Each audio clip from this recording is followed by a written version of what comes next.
guys, you're listening and watching the Turk and Raz podcast. I am Raz. And I am Turk.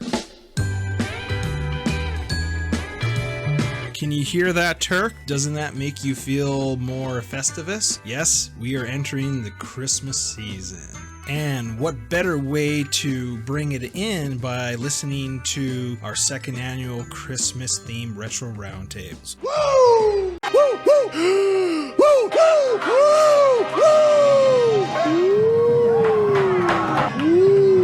I'm gonna have to go through all this shit again. And we hope you guys enjoy it.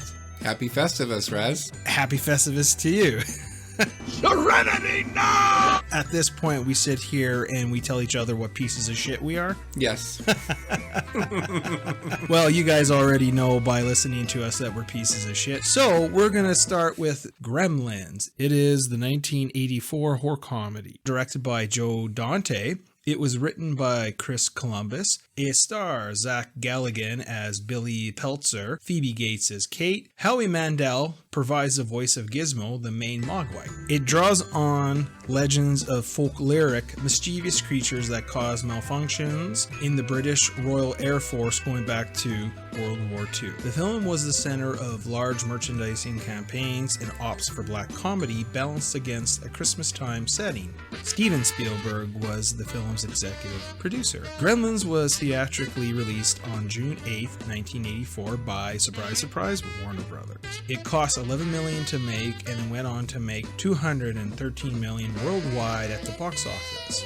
So it ended up becoming a critical and commercial success. Gremlins was produced during a time when combining horror with comedy became increasingly popular, which means emphasizing shifts between humorous and horrific scenes and or drawing laughs with plot elements that have been traditionally used to scare. Gremlins entered pop culture as children's author Ronald Dale published a book called The Gremlins in 1943, based on mischievous creatures. Dante had read The Gremlins and claimed this book was of some influence to the film, but largely it was their own device. The initial stages of this film, the story Gremlins was conceived by Chris Columbus. He got his inspiration for The Gremlins when he used to live in this old dumpy apartment in New York, when at night, what sounded like a platoon of mice would come out and hear them skittering around in the blackness was all really creepy. He then wrote this original screenplay as a writing sample to show potential employers that he had writing abilities. Okay, I guess you gotta do what you gotta do. The story was not actually intended to be filmed until Steven Spielberg took an interest in it. Spielberg thought it was one of the most original things I've come across in many years, which is why I bought it. Spielberg chose Dante as his director because of Dante's experience with horror comedy, and as we know it, the rest is history. The film script went through a few drafts before shooting script was finalized. The first version was much darker than it turned out to be. Scenes were cut portraying Billy's mother dying in her struggle with the Gremlins, with her head thrown down the stairs when Billy arrives. Can you imagine that? Damn. There was a scene where the Gremlins ate Billy's dog, and a scene where the Gremlins attacked McDonald's, eating the customers but not the burgers. Also, originally the character of Stripe didn't exist. Originally, the character of Gizmo was going to play the cute Mogwai, but eventually would eat after midnight and become the evil Stripe himself and wreak havoc. But of course, you know who, Steven Spielberg, overruled this plot element because he felt Gizmo was cute and audiences would want him to be present at all stages of the film. That was a good choice because I believe back in the day Gizmo was the toy of the century. Kind of like Grogu is the toy of Star Wars. Yeah, it was perfect timing for sure. I mean, I had a Gizmo little toy. I'm pretty sure I did too, actually. I think I had all the Gremlins. I had Spike. I had just the regular Gremlin. Right. Now you can get like all the different Mogwais. That's cool. I like to actually get the whole set from the new batch, but the premise of the film is quite simple. The story follows a young man who receives a strange creature as a pet, which then spawns other creatures who transform into small, destructive, aggressive monsters that wreak havoc on a whole town on Christmas Eve. All right, but before we get there, Raz, when was the first time you experienced Gremlins? I believe I experienced it in 1984. I was pretty young back then, a little bit younger than you, so I'm pretty sure I did, but it's possible I experienced it a little bit later. But my first experience was it was at a theater, and I loved it. I was enthralled with it. This was one of those movies as a kid.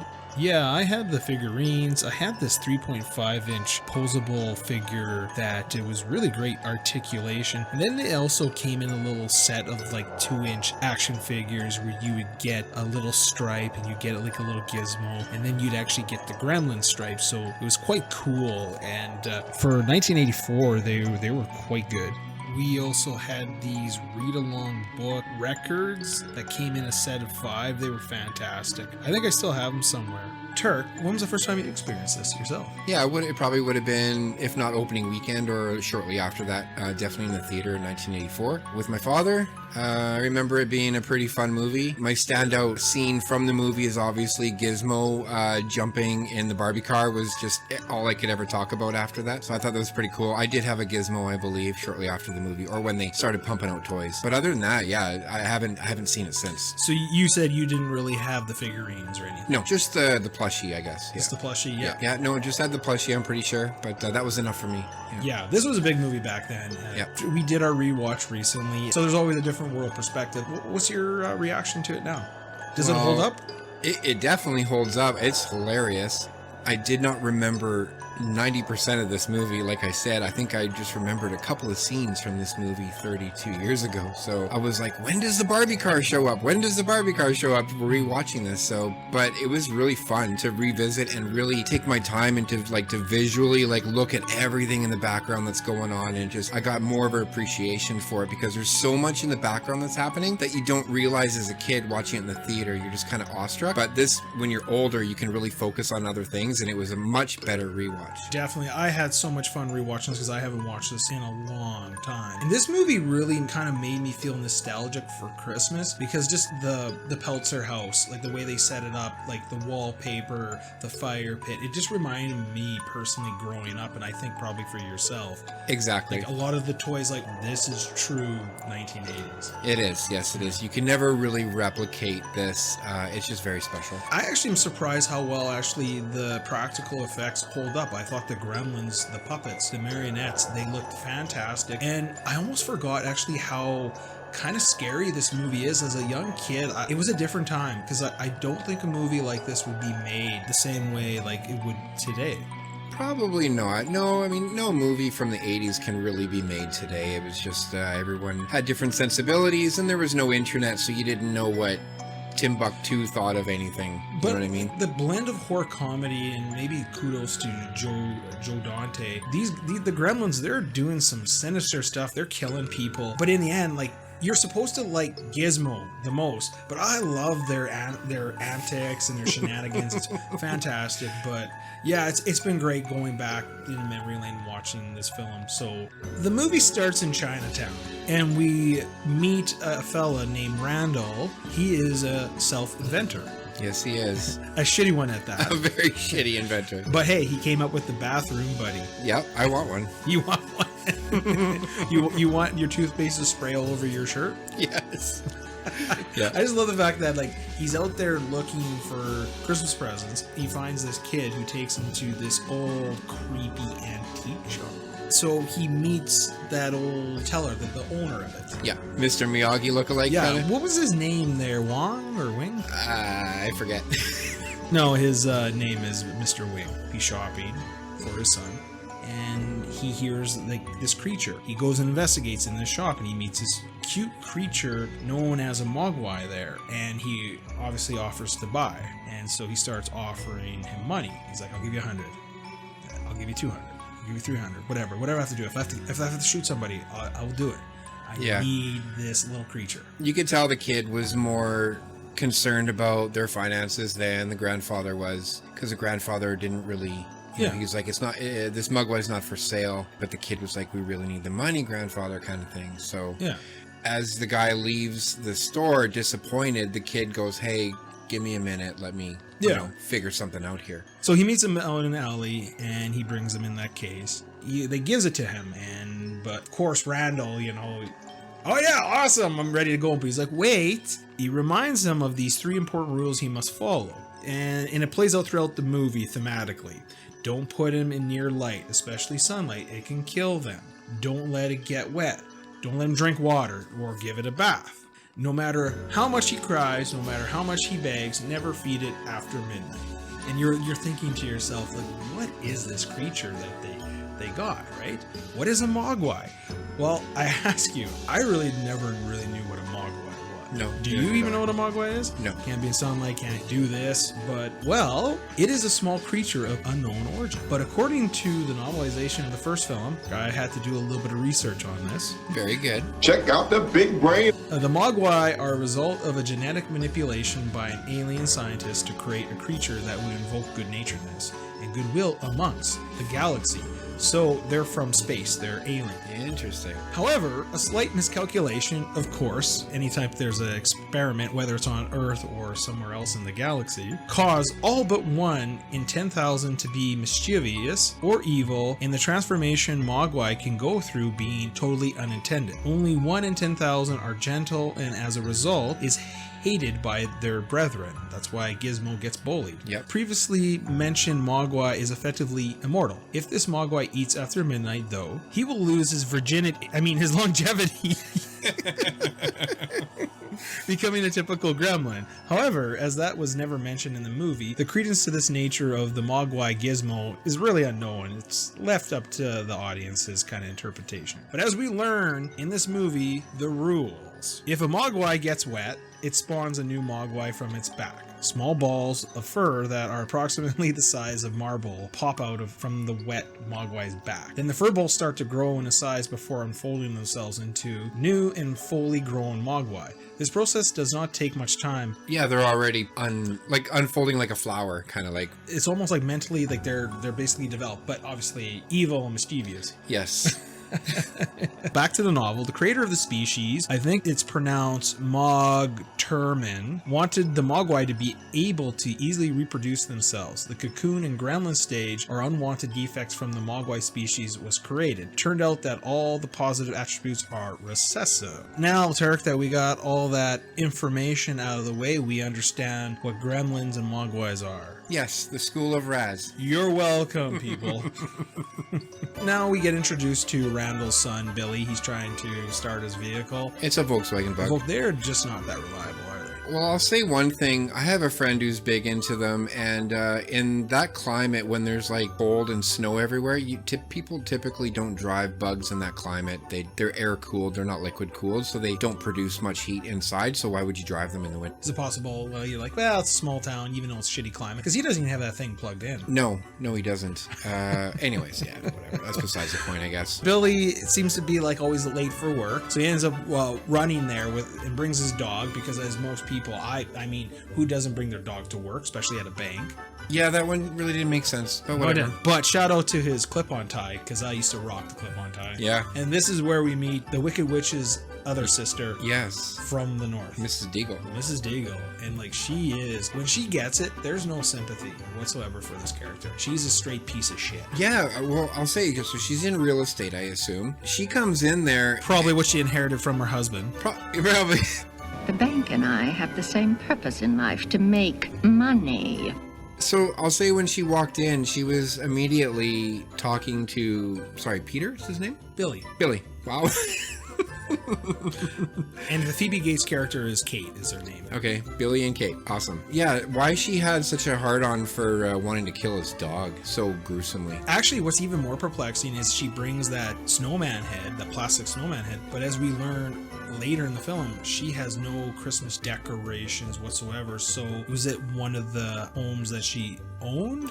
She probably ripped it off a homeowner. Yeah, I honestly, looking back, this lady's story doesn't really fit with the film. I don't, you would think of her as like a main villain, but really the Gremlins were the main villains, and I don't know, in my opinion, this lady's story didn't really jive too much with. Well, I think in some deleted scenes, if you watch, I think there was a sub story with her where basically the real estate there, she's basically gonna foreclose on many people's homes there. So she's like gonna buy them up and evict cook them and stuff, because as we see that mother with her children asking her to give her and her husband a little bit more time on their rent, but of course, cold-hearted bitch that she is, she tells him to FRO. But the ending of the film has nothing to even do with this lady, so like she's just a piece, you know what I mean? Like, yeah, she's a piece. She's not even a plot point. No, her plot point probably got cut down. Yeah, so anyways, that was just one thing that kind of stuck out with me with the film, that her eventually she got her own, but whatever. We see in this that Billy's he's a good-hearted person. He's kind of a beta male, but he's the typical guy that works with the girl he has a crush on. And we also learned that Billy is an aspiring artist, because when we see at, what's that tavern? Dory's Tavern. Dory's, yeah. So at this tavern, you can see he has the blues, he's drawn assistant, supervisor, real prickish, loser. Look at me, I'm 25 and I'm vice president or whatever he said. Kate works there. And he's like, oh, you work here. He just happens to be there and never discovered her there. Like, right. Was that her first night? No. The movie's kind of like, there's some plot holes in this film. So the movie kind of really gets going when the dad gets home and gives him the gift. It's a nice scene where he unveils it. He thinks it's a dog, opens it, and it's this Grogu looking character. Of course, right off the bat, his dad already forgets to tell the family about the rules for the Mogwai, who they now name Gizmo, which is kind of funny. It's named Gizmo. Baby Yoda was named Grogu. I don't know. You think there's a little bit of inspiration? Potentially. I think it's highly likely. Always at the Star Wars, you are. After the son was told the 3 rules, he decides to flash a mirror in Gizmo's face and gets him with the bright light, eh? Well, Randall doesn't tell them anything. The mom wants to take a picture of him with the Polaroid. That's what kind of clues him in. Oh, whoops, I forgot about these 3 important rules that we should not maybe do. With an alien species you know nothing about. The aliens, he doesn't know it's alien species, right? Obviously, with the reflection of himself too, he's sensitive. Like, we learned that these Mogwais, they're quite intelligent creatures because they can speak a little bit of English when they need to. Gizmo, we see him, he's playing music with Billy on the little keyboard. The movie does a good job of the bonding between Billy. I love in this the reaction of Barney, the dog. You can imagine this dog was probably really kind of didn't know what to think of this puppet. Yeah. Dog is like very jumpy. That's good. And then when Gizmo first pops out of his little box there, he which scares everybody. Billy is the worst caretaker you could possibly give this Mogwai to. Yeah. Because like you said, with the mirror, falls into the garbage can. And literally the second day with Gizmo, shit goes down because the Corey Feldman character accidentally knocks over a brush cleaning the jar that contained water. And you would think with a creature like this, you would be very careful who you introduce Gizmo to, especially like around children. You know, children, they're thoughtless. He's a shitty caretaker. Probably just kind of treated him like a cat.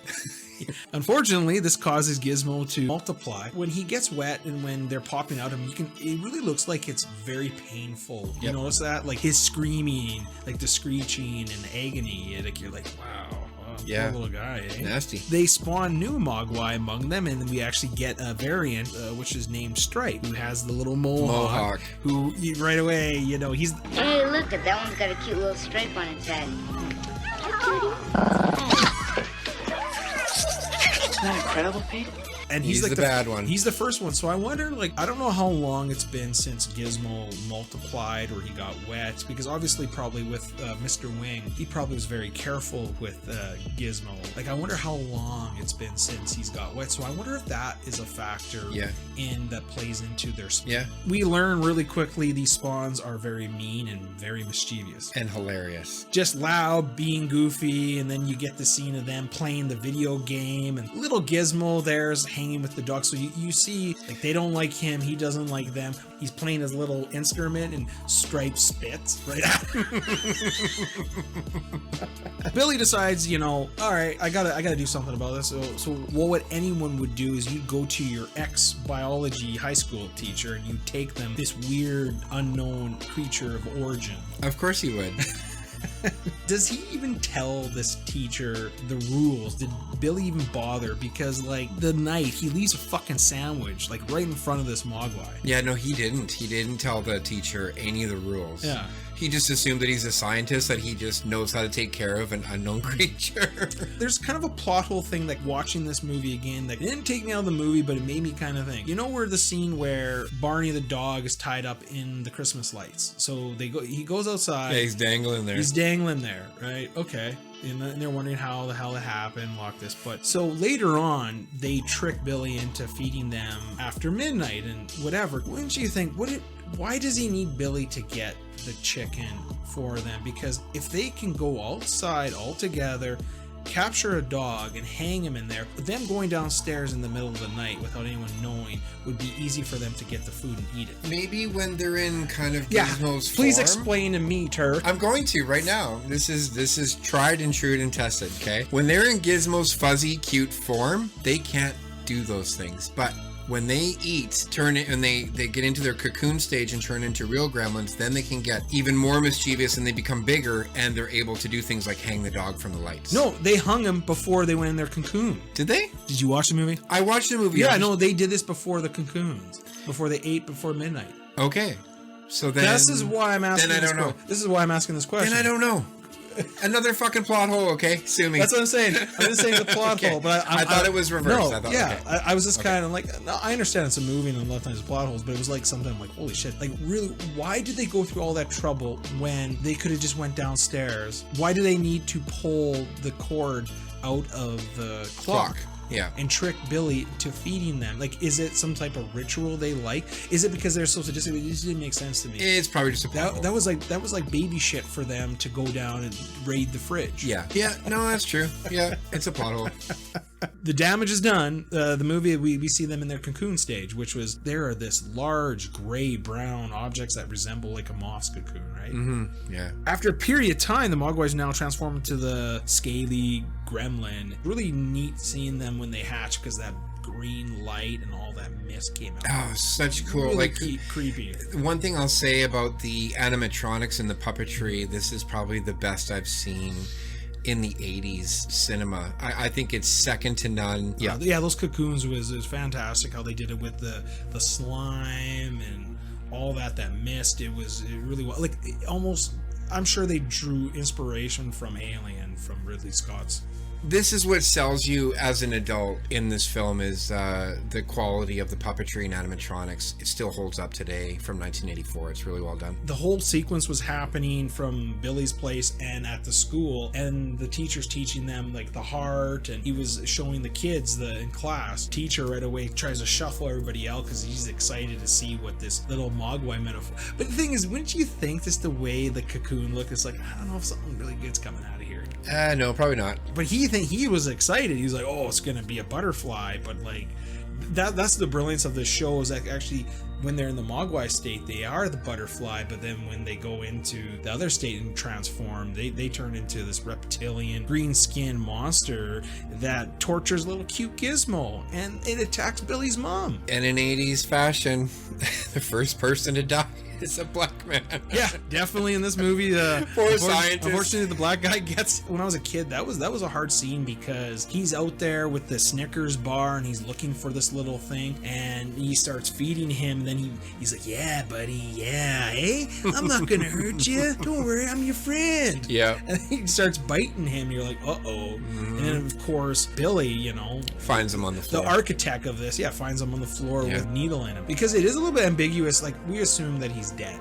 We assume. But I guess, I think earlier scene where they were going to shoot it, he was going to find him like face up, and he was going to have a whole bunch of needles in his face.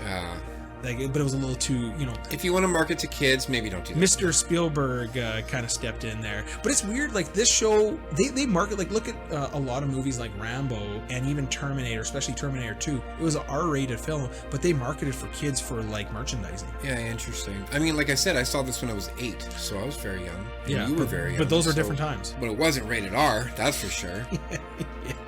back at the house, I thought one thing about this film, it has really good set pieces. That when you first come into the Peltzer's house, always when they come through the front door, which they don't lock, by the way, which they should really kind of get on that, because anyone just walks in.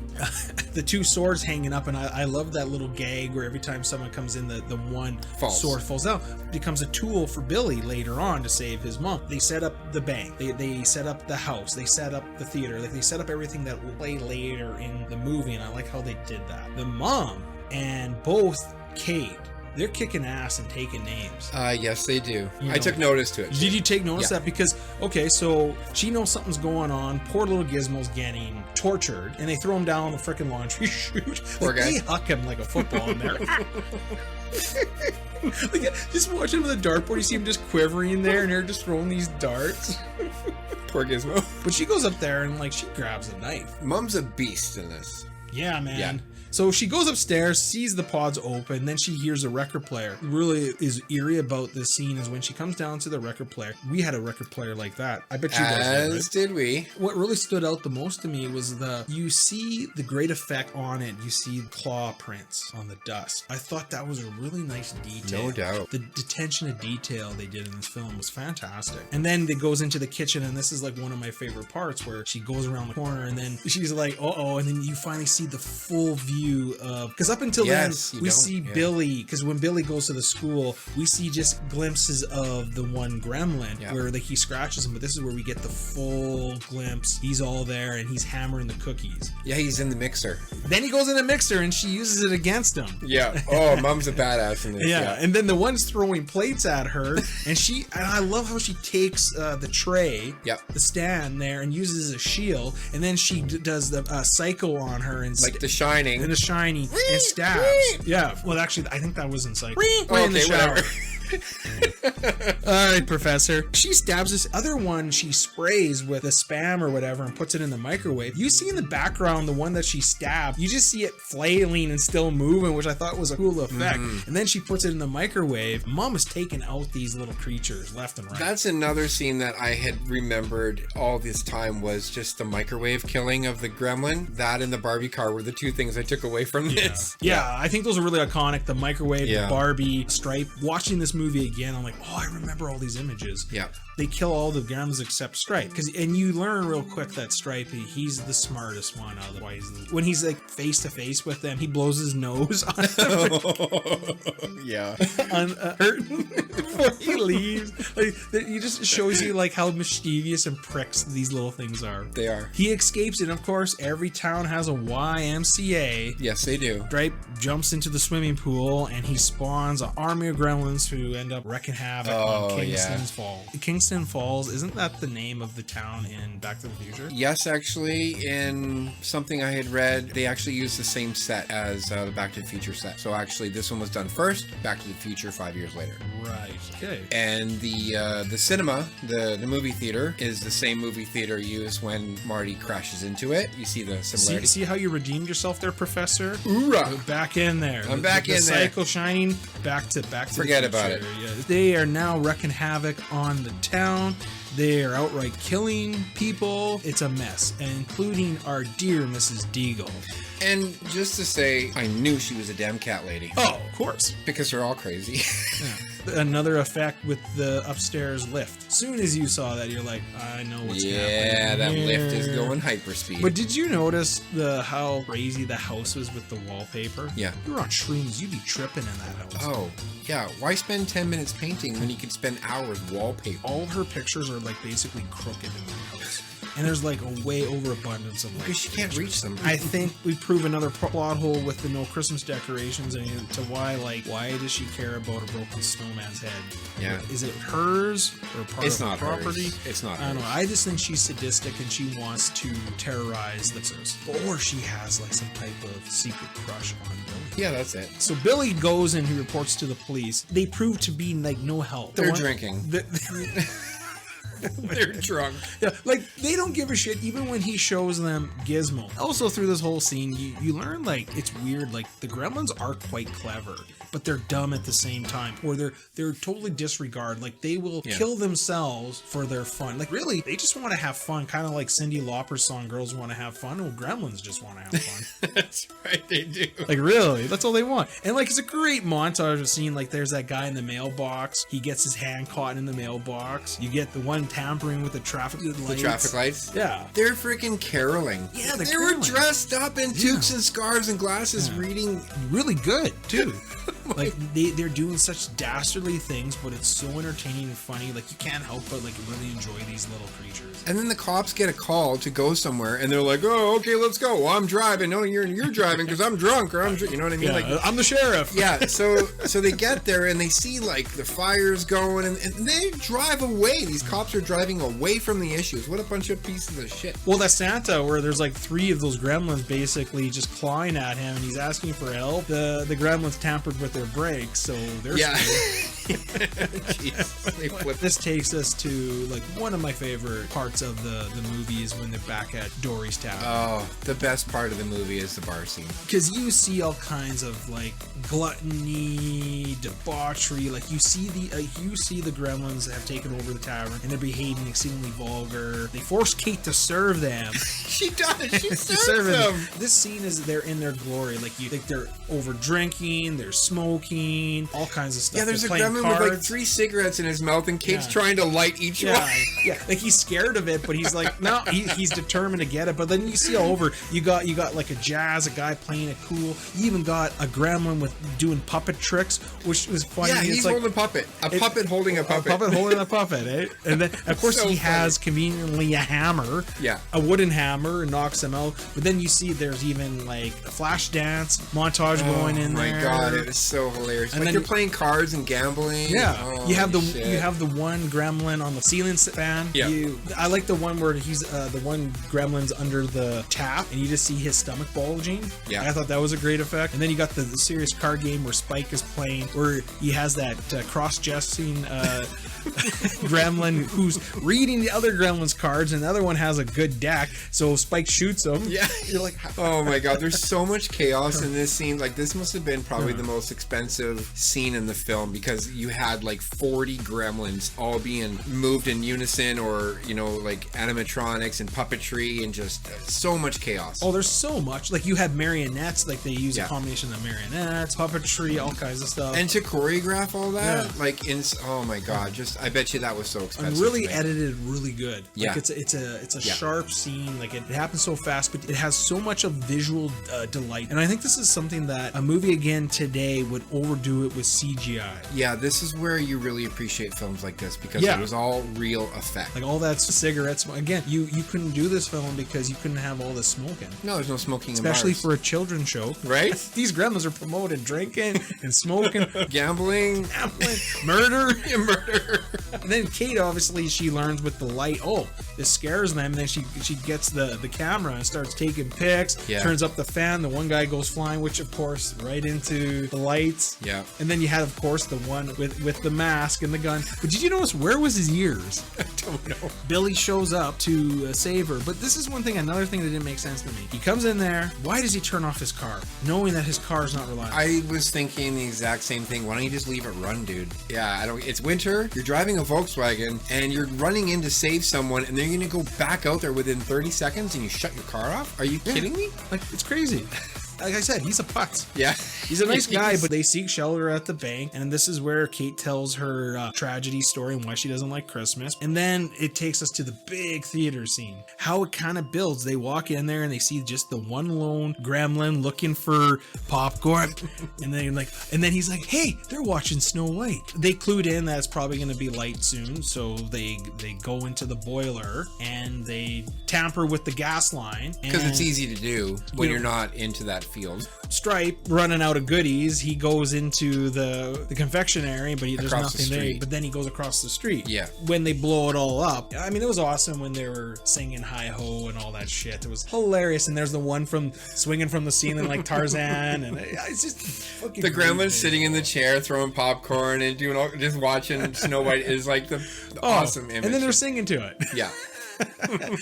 The ones that are putting in the projectors, like they're all fumbling all up, but they got one going. They did. Like it's hilarious, and they're just laughing because you're like, it's fantastic. It's priceless. It Yeah. just cracked me up. At that time, obviously the film started running out, and they see them running, so clawing through the projector or through the screen, Yeah. and they're going after them. But did you notice another thing is when they get outside of the back door there, Kate's holding it. Billy comes and he just puts a piece of board that's gonna hold hundreds of gremlins. Like, come on. But Yeah. it did the trick, blew up the theater. When the whole group of them are chasing them through the hallways, and this is after they clawed their way through the screen, and they're running down the hallway, and there's like, you can see there's 100 of them, and they got buckets on their heads with eye holes cut out.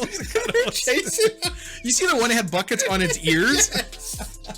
I was like, holy shit, like that is awesome. Yeah. Oh man, they'd be fun to party with. Oh, I mean, yeah. they probably murder you. Oh, they're so funny. It kind of takes us to really the finale in the department store. Yes, the department store. Like there's such visual treats here because so Billy they pursue Stripe because Stripe wants to get to that water fountain, hoping to reproduce again. Yeah. Okay, so at that time, Gizmo, Kate, and Billy kind of team up and they're gonna take out Stripe. So Kate takes Gizmo to go turn on the lights and get it going, and Billy kind of goes and confronts Stripe. He basically kind of taunts him on the video camera, and then he starts throwing saw blades at him. Oh yeah, pretty good. Like really good. And then he even has a crossbow. Oh yeah. He shoots Billy. He gets him in the left arm, but you notice right away, you see the arrow in his arm. Right after that, the arrow's missing. Yes. What happened to that arrow? Did he pull it out? He must have pulled it He out. must have pulled it out, When but we weren't still, looking. yeah, when we're not looking. But it's pretty tough to pull that out by yourself. I know, right? That wasn't cutting it, so Stripe thought he'd get a chainsaw. Billy has a wooden bat. See him really struggling cutting through that wooden bat with a chainsaw. Yeah, that was really interesting. Yeah, maybe he had it on backwards. It took forever and kind of dragged on a lot. You're like, okay, Yeah, this he long would have been battle through with- there and cut right through Billy. But we got to spend some time with Kate and Gizmo because who wouldn't want to spend some time with Phoebe Gates back then? Yes. Yeah, like once you see Gizmo driving the Barbie car, and it calls back to the beginning of the film when he's watching that movie about Le Mans. I believe it's a Le Mans race, and he's like, "Brrr," you know, like kind of like making motions like he's driving. Yeah. And so when he's in the Barbie car and you get that close up of him driving, he's remembering hearing from that film. Because as we learned, he likes music and he likes movies. Because Gizmo's kind of a couch potato. He is. Yeah. No, he's awesome. Yeah. So he calls back to that Le Mans movie, and he's driving that Barbie car. He sees a shovel just perfectly lined up for him. He drives up the shovel. He does. Yeah. Yeah. It was great. And I liked the interaction with the car and when Barney and Randall, because Randall's now back in town and seeing what's happening there. So then Barney goes into the store, and I just like how he's like, ruff, ruff. And he's driving, almost hitting, and he hits the shovel. And of course, at that time, Billy's still in pursuit of Stripe, and Stripe now finds the fountain, and it's time to reproduce. Yes. And of course, he has a gun.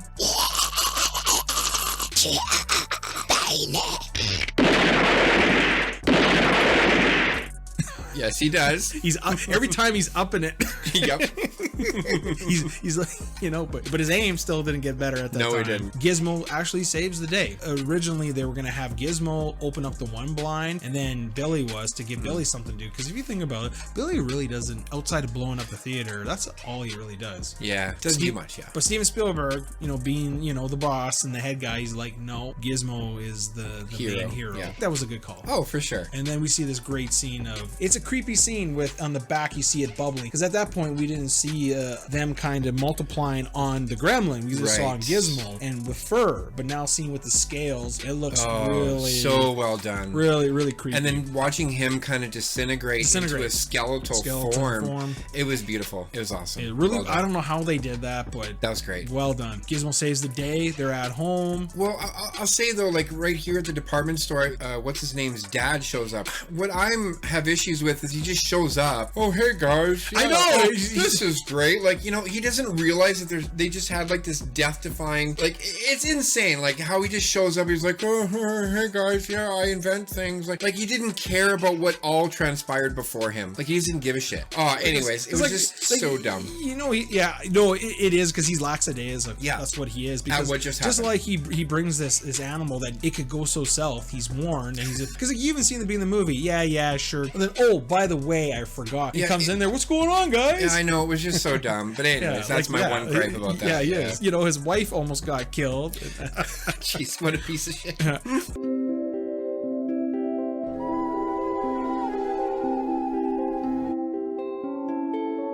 At that point, they're at home resting. Out of nowhere, because no one locks a frickin' door in this movie. No. Mr. Wing returns to scare them in a creepy way. He's like, I'm here, take Gizmo, because you guys obviously can't handle it. You guys fucked up. I told you about the rules, and look what you guys did. I'm taking them away from you. You can have them, or when you think you're ready, come back. I know there's no time frame, but the way I am kind of looking at it, because of the 3 rules, I think this all transpired within 3 days. Yeah, pretty quick. This movie took like a weekend. And I like how he just throws all the money on the couch, all crinkled up. Yeah, here's your money back. He kind of gives him like a little bit of Confucianism and about Western society not ready to properly look after a mogwai, so he takes him, and then He has something to say to you. You mean you understand what he says when he speaks to you? To hear, one has only to listen. that's basically it. It was a fun rewatch. Actually, I want to go back and watch that bar scene again. It was so fun. Yeah, this is a movie. This was one of my favorite Christmas movies to watch. I think this is one you can enjoy anytime, but especially during the holiday season. Yeah, I enjoyed it. Thanks. Yeah.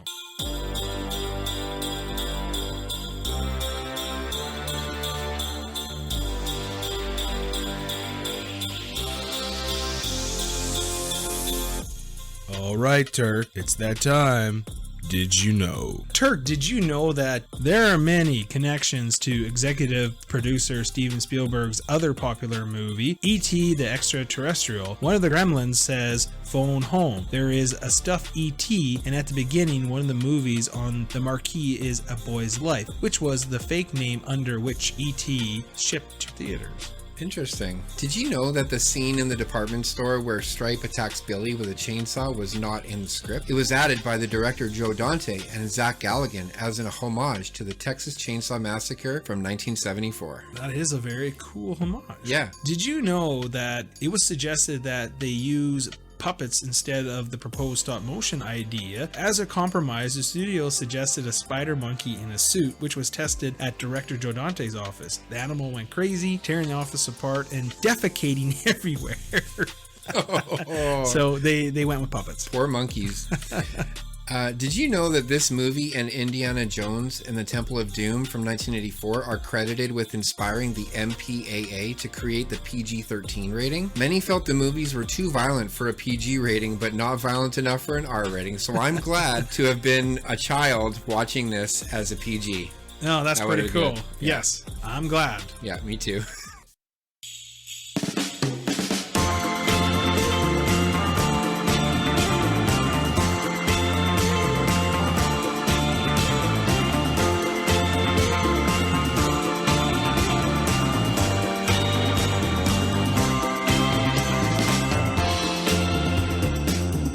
Okay, well, that is our Christmas movie of our second annual Christmas special. So yes, I enjoy doing this, and we'll be back. All right. Talk to you later. Bye. If you enjoyed this Retro Roundtable, check out our other Retro Roundtables discussing our favorite movies of the past. If you want to see more videos like this, help us out by subscribing and liking our videos. And of course, we would love to hear your feedback in our comment section. But wait, there's more. You can also watch us on either Rumble and Odyssey. For those who prefer podcasting audio experience, you can find us on Spotify, Google Podcasts, Heart Radio, Audible, and Amazon Music. We appreciate all of your support, and Merry Christmas to all.